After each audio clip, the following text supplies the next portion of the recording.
സംഖ്യാപുസ്തകം അദ്ധ്യായം 16. മോശയ്ക്കും അഹറോനും എതിരെ. ലേവിയുടെ മകനായ കോഹാത്തിൻ്റെ മകൻ ഇസ്ഹാറിൻ്റെ മകനായ കോറാഹും റൂബൻ ഗോത്രത്തിലെ ഏലിയാബിൻ്റെ പുത്രന്മാരായ ദാത്താൻ, അബീറാം എന്നിവരും പെലേത്തിൻ്റെ മകൻ ഓനും ഇസ്രായേൽ സമൂഹത്തിലെ നേതാക്കളും തെരഞ്ഞെടുക്കപ്പെട്ടവരും പ്രസിദ്ധരുമായ 250 പേരും മോശയെ എതിർത്തു. അവർ മോശയ്ക്കും അഹറോനും എതിരെ ഒരുമിച്ച് കൂടി പറഞ്ഞു: നിങ്ങൾ അതിരുവിട്ടു പോകുന്നു. സമൂഹം ഒന്നൊഴിയാതെ എല്ലാവരും വിശുദ്ധരാണ്. കർത്താവ് അവരുടെ മധ്യമുണ്ട്. പിന്നെന്തിന് നിങ്ങൾ കർത്താവിൻ്റെ ജനത്തിനു മീതെ നേതാക്കന്മാരായി ചമയുന്നു? ഇത് കേട്ടപ്പോൾ മോശ കമിഴ്ന്നു വീണു. അവൻ കോറഹിനോടും അനുചരന്മാരോടും പറഞ്ഞു: തനിക്കുള്ളവനാരെന്നും വിശുദ്ധനാരെന്നും നാളെ പ്രഭാതത്തിൽ കർത്താവ് വെളിപ്പെടുത്തും. തൻ്റെ തിരഞ്ഞെടുക്കപ്പെട്ടവരെ അടുത്തു വരാൻ അവിടുന്ന് അനുവദിക്കും. നാളെ കോറഹും അനുചരന്മാരും കർത്താവിൻ്റെ മുമ്പിൽ ധൂപകലശമെടുത്ത് അതിലെ തീയിൽ കുന്തുരുക്കമിടട്ടെ. കർത്താവ് തിരഞ്ഞെടുക്കുന്നവനായിരിക്കും വിശുദ്ധൻ. ലേവിപുത്രന്മാരെ, നിങ്ങളുടെ പ്രവൃത്തി വളരെ കടന്നുപോയി. മോശ കോറഹിനോട് പറഞ്ഞു: ലേവ്യരെ ശ്രദ്ധിക്കുവിൻ. കർത്താവിൻ്റെ കൂടാരത്തിൽ ശുശ്രൂഷ ചെയ്യാനും സമൂഹത്തിനു മുൻപിൽ നിന്ന് സേവനം അനുഷ്ഠിക്കാനും ഇസ്രായേലിൻ്റെ ദൈവം സമൂഹത്തിൽ നിന്ന് നിങ്ങളെ വേർതിരിച്ചത് നിസ്സാര കാര്യമാണോ? അവിടുന്ന് നിന്നെയും നിന്നോടൊപ്പം ലേവിപുത്രന്മാരായ നിന്റെ സഹോദരന്മാരെയും തൻ്റെ അടുക്കലേക്ക് കൊണ്ടുവന്നില്ലേ? നിങ്ങൾ പൗരോഹിത്യം കൂടി കാക്ഷിക്കുന്നു. കർത്താവിനെതിരായാണ് നീയും അനുചരന്മാരും സംഘം ചേർന്നിരിക്കുന്നത്. അഹറോനെതിരെ പെറുപെറുക്കാൻ അവൻ ആരാണ്?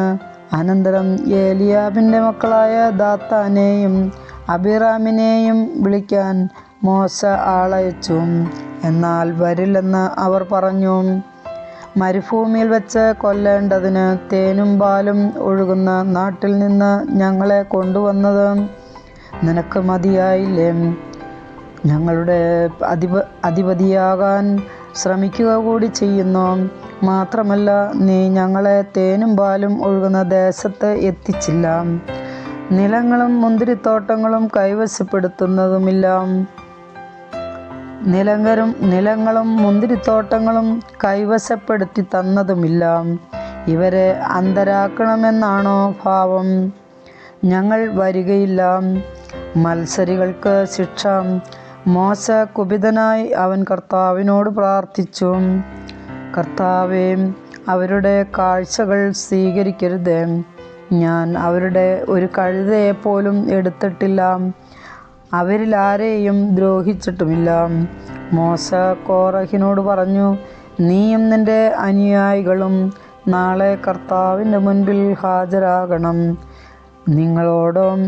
നിങ്ങളോടൊപ്പം അഹറോനും ഉണ്ടായിരിക്കും. ഓരോരുത്തരും സ്വന്തം ധൂപകലശത്തിൽ കുന്തുരുക്കമിട്ട് കർത്താവിൻ്റെ സന്നിധിയിൽ കൊണ്ടുവരണം. ആകെ 250 ധൂപകലശങ്ങൾ. നീയും അഹറോനും സ്വന്തം ധൂപകലശവുമായി വരണം. ഓരോരുത്തരും തൻ്റെ ധൂപകലശമെടുത്ത് അതിൽ തീയും കുന്തുരുക്കവുമിട്ട് മോശയോടും അഹറോനോടുമൊപ്പം സമാഗമ കൂടാരത്തിൻ്റെ വാതിൽക്കൽ നിന്ന്. കോറഹ് സമൂഹത്തെ മുഴുവൻ സമാഗമ കൂടാരവാതിൽക്കൽ മോശയ്ക്കും അഹ്റോനുമെതിരെ ഒരുമിച്ച് കൂട്ടി. അപ്പോൾ കർത്താവിൻ്റെ മഹത്വം സമൂഹത്തിന് മുഴുവൻ കാണപ്പെട്ടു. കർത്താവ് മോശയോടും അഹ്റോനോടും അരുളിച്ചെയ്തു: ഞാൻ ഇവരെ ഇപ്പോൾ സംഹരിക്കും. ഇവരിൽ നിന്ന് മാറി നിന്നുകൊള്ളുവിൻ. അവർ താണുവീണു പറഞ്ഞു: സകല ജനത്തിനും ജീവൻ നൽകുന്ന ദൈവമേ, ഒരു മനുഷ്യൻ പാപം ചെയ്തതിന് അങ്ങ് സമൂഹം മുഴുവനോടും കോപിക്കുമോ? കർത്താവ് മോശയോട് അരുളിച്ചെയ്തു: കോറഹ്, ദാത്താൻ, അബീറാം എന്നിവരുടെ വീടുകളുടെ പരിസരത്തുനിന്ന് മാറിപ്പോകാൻ ജനത്തോട് പറയുക. അപ്പോൾ മോശ ദാത്താൻ്റെയും അബീറാമിൻ്റെയും അടുക്കലേക്ക് ചെന്നു. ഇസ്രായേലിലെ ശ്രേഷ്ഠന്മാർ അവനെ അനുഗമിച്ചു. മോശ സമൂഹത്തോട് പറഞ്ഞു, ഇവരുടെ പാപത്തിൽപ്പെട്ട് നശിക്കാതിരിക്കേണ്ടതിന് ഈ ദുഷ്ടന്മാരുടെ കൂടാരങ്ങളിൽ നിന്ന് ഒഴിഞ്ഞുമാറി നിൽക്കുവിൻ. അവരുടെ വസ്തുക്കളെ പോലും സ്പർശിക്കരുത്. കോറഹ്, ദാത്താൻ, അബീറാം എന്നിവരുടെ കൂടാരങ്ങളുടെ പരിസരങ്ങളിൽ നിന്ന് ജനം ഒഴിഞ്ഞുമാറി. ദാത്താനും അബീറാമും ഭാര്യമാരോടും മക്കളോടും കുഞ്ഞുങ്ങളോടും കൂടെ പുറത്തു വന്ന് തങ്ങളുടെ കൂടാരങ്ങളുടെ വാതിൽക്കൽ നിന്നു. മോശ പറഞ്ഞു, ഈ പ്രവൃത്തികൾ ചെയ്യാൻ കർത്താവാണ് എന്നെ നിയോഗിച്ചതെന്നും അവയൊന്നും ഞാൻ സ്വമേധയാ ചെയ്തതല്ലെന്നും ഇതിൽ നിന്ന് നിങ്ങൾ അറിയും. എല്ലാ മനുഷ്യരും മരിക്കുന്നത് പോലെയാണ് ഇവർ മരിക്കുന്നതെങ്കിൽ എല്ലാ മനുഷ്യരുടെയും വിധി തന്നെയാണ് ഇവർക്കും സംഭവിക്കുന്നതെങ്കിൽ കർത്താവിനെ അയച്ചിട്ടില്ല. എന്നാൽ കർത്താവിൻ്റെ അത്ഭുതശക്തിയാൽ ഭൂമി വാപിളർന്ന് അവരെയും അവർക്കുള്ളവയെയും വിഴുങ്ങുകയും ജീവനോടെ പാതാളത്തിലേക്ക് കൊണ്ടുപോവുകയും ചെയ്യുന്നെങ്കിൽ അവർ കർത്താവിനെ നിന്ദിച്ചിരിക്കുന്നുവെന്ന് നിങ്ങൾ അറിയും. മോശ ഇത് പറഞ്ഞു കഴിഞ്ഞപ്പോഴേക്കും അവർക്ക് താഴെ നിലം പിളർന്നു, ഭൂമി വാപിളർന്നു. കോറഹിനെയും അനുചരന്മാരെയും അവരുടെ കുടുംബാംഗങ്ങളോടും വസ്തുവകകളോടും കൂടെ വിഴുങ്ങിക്കളഞ്ഞു. അവരും അവരോട് ബന്ധപ്പെട്ടവരും ജീവനോടെ പാതാളത്തിൽ പതിച്ചു. ഭൂമി അവരെ മൂടി. അങ്ങനെ ജനമധ്യത്തിൽ നിന്ന് അവർ അപ്രത്യക്ഷരായി. അവരുടെ നിലവിളി കേട്ട് ചുറ്റും നിന്ന് ഇസ്രായേല്യർ ഭൂമി നമ്മെ കൂടി വിഴുങ്ങിക്കളയാതിരിക്കട്ടെ എന്ന് പറഞ്ഞ് ഓടിയകന്നു. കർത്താവിൽ നിന്ന് അഗ്നി ഇറങ്ങി ധൂപാർച്ചന നടത്തിക്കൊണ്ടിരുന്ന 250 പേരെയും ദഹിപ്പിച്ചു കളഞ്ഞു. ധൂപകലശങ്ങൾ കർത്താവ് മോശയോട് അരുളിച്ചെയ്തു, പുരോഹിതനായ അഹറോന്റെ പുത്രൻ എലയാസറിനോട് പറയുക, അഗ്നിയിൽ നിന്ന് ധൂപകലശങ്ങളെടുത്ത് അവയിലെ തീ ദൂരെ കളയുക. എന്തെന്നാൽ ആ കലശങ്ങൾ വിശുദ്ധമാണ്. ഇവർ പാപം ചെയ്ത് സ്വന്തം ജീവൻ നഷ്ടപ്പെടുത്തിയെങ്കിലും അവരുടെ ധൂപകലശങ്ങൾ കർത്താവിന് മുമ്പിൽ അർപ്പിക്കപ്പെടുകയാൽ വിശുദ്ധമാണ്. അവ അടിച്ചു പരത്തി ബലിപീഠത്തിന് ഒരാവരണം ഉണ്ടാക്കുക. അത് ഇസ്രായേൽ ജനത്തിന് ഒരടയാളമായിരിക്കും. അഗ്നിയിൽ ദഹിച്ചു പോയവർ അർപ്പിച്ച ധൂപകലശങ്ങളെടുത്ത് പുരോഹിതനായ എലയാസർ അതുകൊണ്ട് ബലിപീഠത്തിന് ആവരണമുണ്ടാക്കി.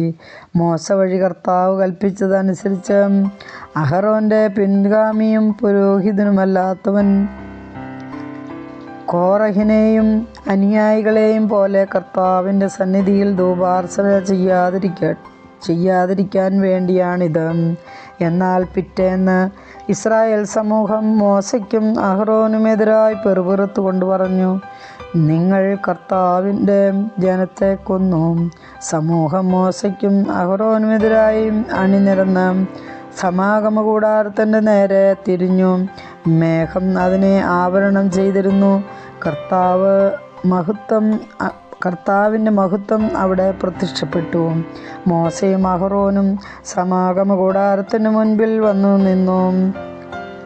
കർത്താവ് മോശയോട് അരുളിച്ചെയ്തു, ഈ സമൂഹത്തിൽ നിന്ന് ഓടിയകലുക. നിമിഷത്തിനുള്ളിൽ ഞാനവരെ നശിപ്പിക്കും. എന്നാൽ മോശയും അഹ്റോനും കമിഴ്ന്നു വീണു. മോശ അഹ്റോനോട് പറഞ്ഞു, ബലിപീഠത്തിൽ നിന്ന് അഗ്നിയെടുത്ത് ധൂപകലശത്തിലിടുക. പരിമളദ്രവ്യം ചേർത്ത് ഉടനെ സമൂഹത്തിൻ്റെ മധ്യത്തിലേക്ക് കൊണ്ടുപോയി അവർക്ക് വേണ്ടി പാപപരിഹാരം അനുഷ്ഠിക്കുക. കാരണം കർത്താവിൻ്റെ കോപം പൊട്ടിപ്പുറപ്പെട്ടിരിക്കുന്ന മഹാമാരി ആരംഭിച്ചു കഴിഞ്ഞു.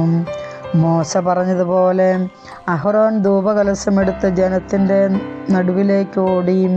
ജനത്തെ മഹാമാരി ബാധിച്ചു കഴിഞ്ഞിരുന്നു. അവൻ ധൂപാർച്ചന നടത്തി ജനത്തിനു വേണ്ടി പാപപരിഹാരം ചെയ്തു. അവൻ മരിച്ചു വീണവരുടെയും ജീവനോടിരിക്കുന്നവരുടെയും നടുവിൽ നിന്നു. മഹാമാരി നിലച്ചു. കോറഹിൻ്റെ ധിക്കാരം കൊണ്ട് മരിച്ചവർക്ക് പുറമെ 14,700 14,700 പേർ മഹാമാരിയിൽ മരണമടഞ്ഞു. മഹാമാരി അവസാനിച്ചപ്പോൾ അഹറോൻ സമാഗമ കൂടാരവാതിൽക്കൽ മോശയുടെ സമീപം തിരിച്ചെത്തി. കർത്താവിൻ്റെ വചനം.